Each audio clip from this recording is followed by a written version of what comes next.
দিব তো ইনশাআল্লাহ। আল্লাহ সুবহানাহু ওয়া তাআলা আমাদের সবাইকে কবুল করুক।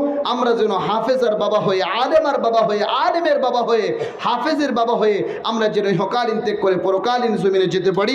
আল্লাহ আমাদের সবাইকে তৌফিক দান করুক, বলেন আমিন।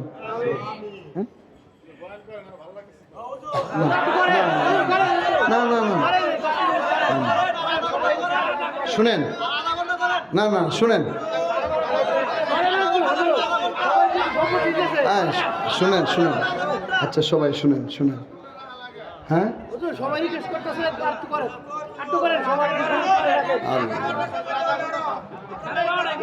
একটু জিকির করেন, লা ইলাহা ইল্লাল্লাহ, জোরে লা ইলাহা ইল্লাল্লাহ, সবাই লা ইলাহা ইল্লাল্লাহ।